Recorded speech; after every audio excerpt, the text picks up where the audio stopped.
Hey YouTube faithful, Heavenly Prepper here. So I'm making a video today and it's really a two-part video. And the first part is kind of a video response to a question I think is Epic RV asked a week or two ago, and which was, why do you continue to stack silver?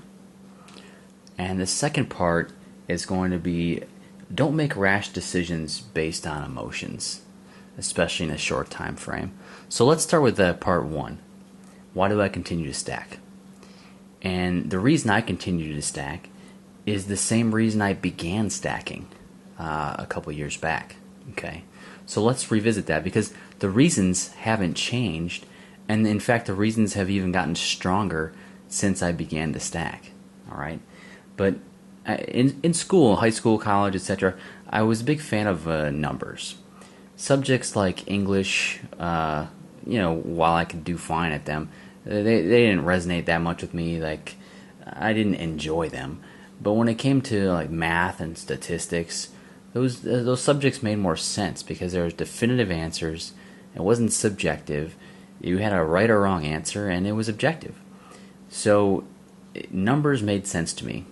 Well, let me tell you what else makes sense to me. Debt to GDP increasing nearly every year. Inflation eroding your dollar every year. The national debt continuing to increase every single year. These numbers don't lie. These numbers, in fact, are smaller numbers than in reality, if you're going to talk about unfunded liabilities to our national debt. Okay? So there's so many factors that go into why I began stacking silver. And 2008 was a big wake-up call for me, okay, during that financial collapse, where what I've been taught with the modern portfolio theory and efficient market hypotheses didn't jive with what was going on in reality, okay? And so you take a step back and you say, well, what's really going on here? And then you had the LIBOR scandal, and now we've got other scandals between the IRS scandal and whatnot. Okay, there's just so much going on, and you have to ask yourself, do I trust the government to act in the best interests of the people, for the people's interests, and not for their own interests? You got to ask yourself that, because it appears as though they don't have your best interest, the common man, at heart when making their big-time decisions. I mean, since the institution of the Fed was created, the dollar's lost 96-98% of its value. How is that a store of wealth? The job of the U.S. government should be to maintain a steady money supply that does not lose wealth over years. But the government doesn't even control our money supply. It's a private bank. The Federal Reserve is a private bank, not even owned by the Congress you elect. It's controlled privately by rich people that really don't care about you. Yeah. So those are the facts. And that's why I began to stack silver, okay? As an asset, it's historically undervalued, okay? It's historically undervalued. At $20 an ounce, at $30 an ounce, it's undervalued. And if it were to be able to act in a free market, it would naturally surge in price. It is money. It's the definition of money is silver in many different languages. You purchase an ounce of silver, and you're not supporting the debt paradigm that we are supporting on a day-to-day basis with the the currency that we use on a daily basis, the fiat currency. Silver can't be printed. It can be mined, yes. It can't be printed. And they don't even need to print the money anymore, guys. They can just put numbers on a computer screen. That's how money's created. It's loaned into existence. They can't loan silver into existence, okay? Silver is money. And the biggest reason that I began stacking silver, and I continue to do so, is because of counterparty risk and my lack of trust in the decision makers to make the right decisions, because, guys, they haven't for years. The track record is horrible. Why would I start blindly trusting them now? Okay? First off, your Congress, your elected officials don't have control over our money supply. Even if they wanted to, they can't do anything. The only thing they can do is abolish the Fed. Good luck with that. Yeah, you got a president or a Congress that tries that. We'll see what happens to them. Okay, it's not going to happen until the dollar collapses. It's not going to happen. So I don't trust the powers that be. They're not looking out for my interests. They're not looking out for your interests. So why play into their games? This asset that you're looking at right here, this silver, it's worth something, and it has no counterparty risk. They can't take it out of my hands. Okay, they can't inflate it away. It can't become worthless overnight because they've inflated it to X times the debt level. Okay, so that's why I continue to stack, because none of those reasons have changed from when I started stacking. I don't care if the price is $35 an ounce. I don't care if the price is $22 an ounce. That's their fiat price. Okay, I know what the value is, and it's not the fiat price that's labeled on spot every day on Kitco or whatnot. Okay. All right, now let's get on to the second part. I hear guys talking about having to possibly sell their silver. Sentiment isn't the best right now. There's a lot of negativity because of the price. And guys, like Silverfish said, you like it at 35, you don't at 29. You should love it at 22, especially if you're in the acquiring mode. Now, if you're like some of us, I say us, I'm still acquiring. If you're like some of us and you've built the majority of your stack, well, maybe you don't like the price falling because you're not stacking as much, and now your net worth is going down in fiat dollar terms. Okay, that's not the way to look at it though, because every ounce you can acquire, you can dollar cost average down, and an ounce is an ounce. It's still an ounce sitting in your hands. Okay, so don't make rash decisions emotionally to sell your silver if you don't absolutely have to. I mean, guys, you can use it for an emergency fund if you have to. Okay, instead of setting aside $5,000 in fiat dollar cash, buy $5,000 in silver. If you have to liquidate, so be it. But fight to do that, and don't sell it so you can go buy some bonds or stocks. It's just probably a bad decision. I want to tell a couple stories, okay, about rash decisions and acting on emotion, and these are personal stories. Okay, maybe you'll enjoy them, maybe you won't. The first one happened not too long ago, a few years back, where I was in a bar celebrating a holiday. I think it was Mardi Gras. No, not Mardi Gras. I'm sorry, St. Patty's Day. Probably similar.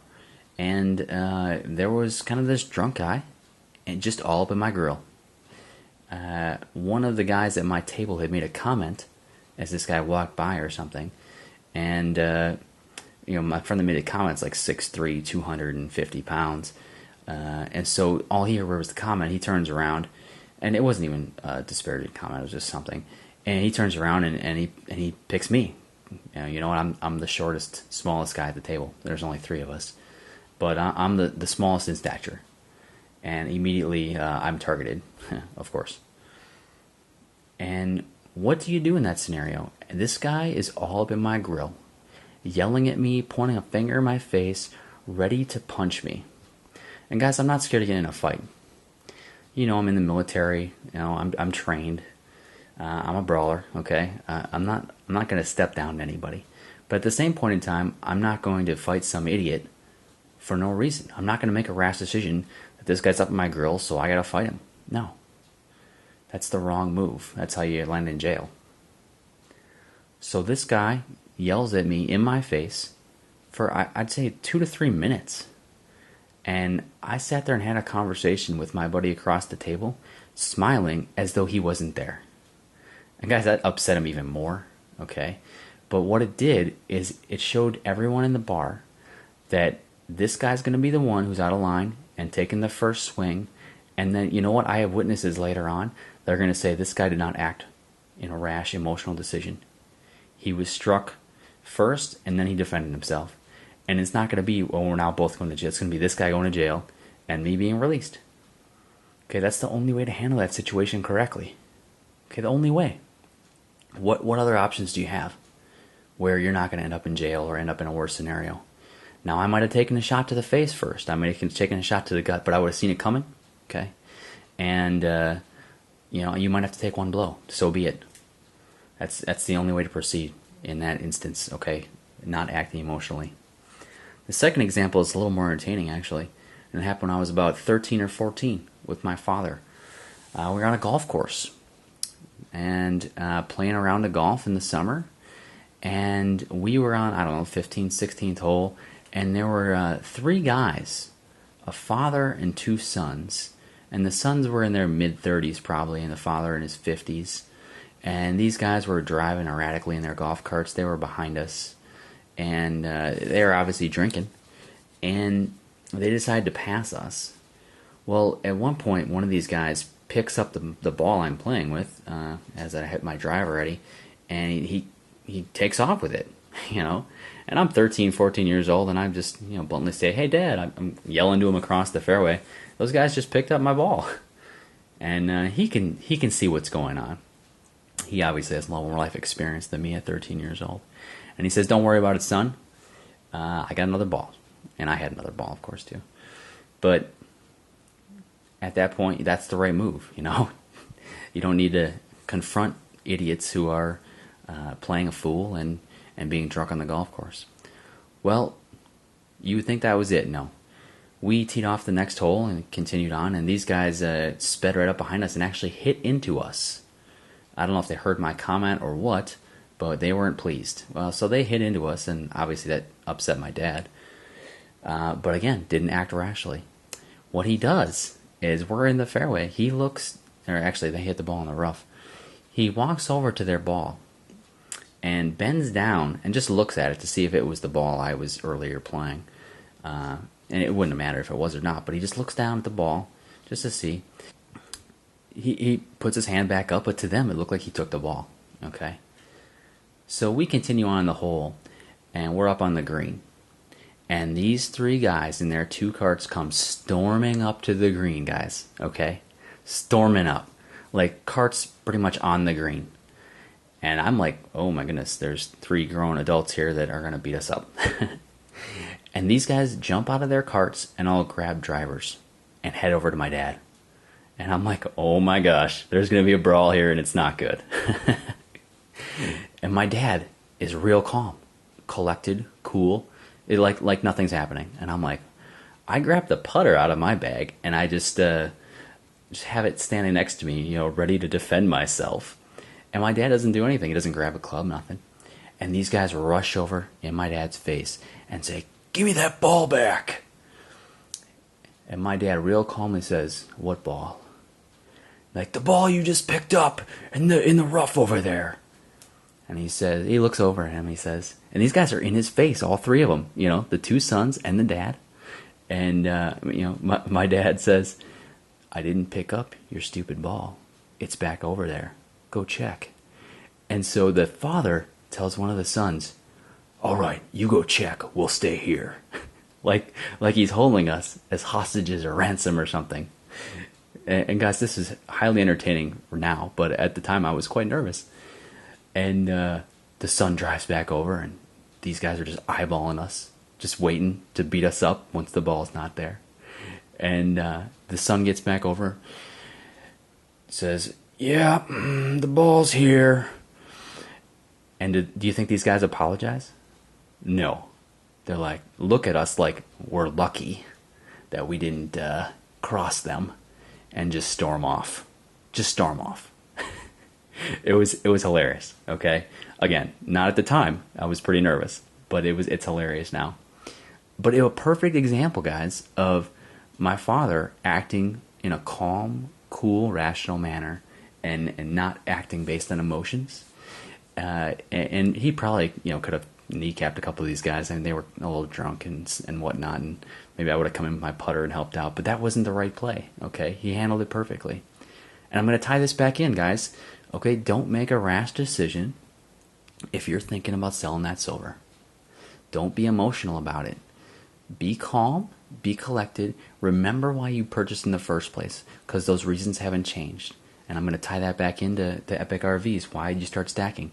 And the reasons are the same, and they continue to be the same, and they haven't changed. I don't care what the price does. Okay? So, a couple short stories for you. I hope it's meant something to you. And if you were thinking about selling your silver, think twice. Go over why you originally bought and what's changed. Okay? Heavenly Prepper. preaching and prepping.